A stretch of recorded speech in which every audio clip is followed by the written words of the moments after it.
राजधानी रांची में अगर सबसे ज़्यादा कोई दिखेगा आपको 15 अगस्त या 26 जनवरी हो या जितने भी देशभक्त के कार्यक्रम हो, उसमें उत्तम यादव का नाम सबसे पहले आता है। उत्तम यादव इस वक्त 20 दिनों से राजभवन के समक्ष इसलिए धरने पर बैठे हैं क्योंकि आदमकद प्रतिमा एक मोराबादी मैदान में जो है, जो शहीद भगत सिंह, उनका लगाने की मांग इनके द्वारा की जा रहा है। प्रतिमा को इस वक्त जो है थाना में रखा गया है, वहाँ से हटा दिया गया जब लगाया गया था। इस वक्त उत्तम यादव का एक बड़ा ऐलान इन्होंने कर दिया है कि अगर 23 मार्च से पहले आदमकद प्रतिमा नहीं लगाया जाता है तो यह खुद जो है फांसी पर चढ़ जाएंगे। तो यह एक बड़ा ऐलान इन्होंने कर दिया है। अब देखने वाली बात होगी कि सरकार किस तरीके से इसे लेती है, क्योंकि आप देखेंगे कि जिस दिन जयंती होती है, पुण्यतिथि होती है, उस दिन जो है श्रद्धांजलि दी जाती है सरकार की तरफ से, मंत्री विधायक सभी जाते हैं।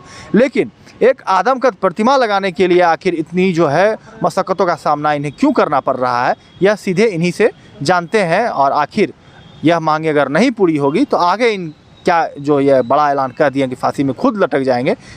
बातचीत करते हैं उत्तम यादव से। देखिए, आज हम लोग को धरना का 20 दिन हो चुका है। 25 तारीख को हम लोग राजभवन के समक्ष धरना पर बैठे थे। आज हो गया 15 तारीख और अभी तक प्रशासन सोया हुआ है, सरकार सोई हुई है। इसको लेकर हम लोग रांची बंदी बुलाएं और रांची के दुकानदारों ने, रांची के नगरवासियों ने इस बंदी का ज़बरदस्त समर्थन किया।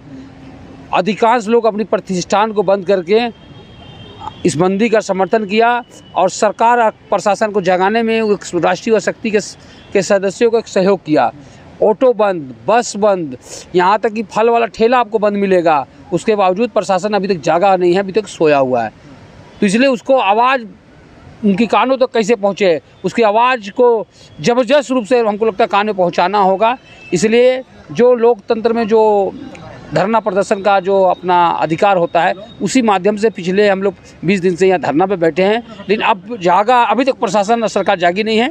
तो अब इसको जगाने के लिए अब हम लोग के पास जो अंतिम हथियार है उसको हम लोग यूज करना चाह रहे हैं। एक भगत सिंह देश को आज़ाद करने के लिए 23 मार्च 1931 को फांसी पे चढ़े थे और वही भगत सिंह, वही युवा का प्रतिमा लगाने के लिए आज रांची में संघर्ष करना पड़ रहा है। आज भगत सिंह का प्रतिमा थाने में है, जेल में है।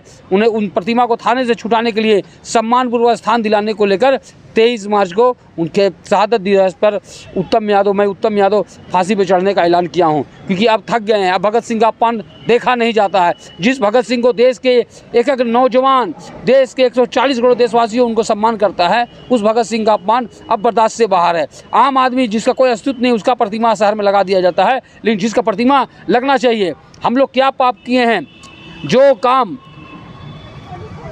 95-96 वर्ष में नहीं हुआ, अगर वो काम राष्ट्रीय शक्ति के सदस्य ने अगर करने का प्रयास किया है, बीड़ा उठाया, क्या गलत है? आज पूरे झारखंड में कहीं जाइएगा, कहीं भगत सिंह का आदमकद प्रतिमा नहीं है। और हम लोग तो प्रतिमा बनाने से पहले नगर निगम को आवेदन दिए, उसके बाद हम लोग अपना प्रतिमा में काम लगाएं। अब वो प्रतिमा भारत का सबसे विशाल प्रतिमा है। प्रशासन और सरकार को तो खुश होना चाहिए था कि चलो हमारे राज्य में भगत सिंह का आदमकद प्रतिमा, भारत का सबसे विशाल प्रतिमा लग रहा है। इसे तो खुले मन से वेलकम करना चाहिए था। क्यों नहीं लगने देना चाहते? अब इनकी मंशा क्या है? देखिए, हम लोग तो जो समझे हैं, राजनीतिक दल के लोगों का इच्छा मन में पाप है। कोई राजनीतिक दल हो, उसके मन में पाप है। सिर्फ भगत सिंह को पुष्पांजलि देने से नहीं होगा, अमर शहीदों को पुष्पांजलि देने से नहीं होगा, उनको सच्ची श्रद्धांजलि देनी होगी। आपको गए एक दिन पर जयंती और शहादत दिवस में जाकर पुष्प वर्षा कर दिए, हो गया, उससे नहीं होता है। तो यहाँ तो मूर्ति ही नहीं, तो पुष्प वर्षा नहीं। और जगह तस्वीर के समय राज्य के मुख्यमंत्री ने फलना को आज उनकी जयंती पर श्रद्धांजलि दिया। ये कौन काम का श्रद्धांजलि भाई? खाली कोरम पूरा करने से नहीं होता है। आप हृदय से, सच्ची मन से उनको सम्मान करना सीखिए। और झारखंड तो क्रांतिकारियों की धरती रही है। यहाँ अमर शहीदों को सम्मान किया जाता है। जब भी देश का में ज़रूरत पड़ा है, झारखंड का नौजवान देश के सरहद पर शहीद हुआ है। और अब याद कीजिए, 1700 ईस्वी से लेकर फूलो झानो हो, सिद्धू कानू हो, चांद भैरव हो, तिलका मांझी हो, इन्होंने अंग्रेजों के खिलाफ अगर लड़ाई शुरू पूरे देश में अगर उलगुलान हुए तो इसी झारखंड की धरती से हुई है। और इस झारखंड की धरती में भगत सिंह को 2 गज का जमीन नहीं मिल पाना, इससे बड़ा दुखद हो नहीं सकता है। इसलिए जब मैं भी इसी झारखंड का जमीन का धरती का बच्चा हूँ, तो इस भगत सिंह के लिए कुछ भी करना होगा तो पीछे नहीं हटूंगा। लाइव लगातार के रांची में कौशल कुमार। लाइव लगातार के वीडियो को लाइक करें, सब्सक्राइब करें और बेल आइकन को दबाना न भूलें।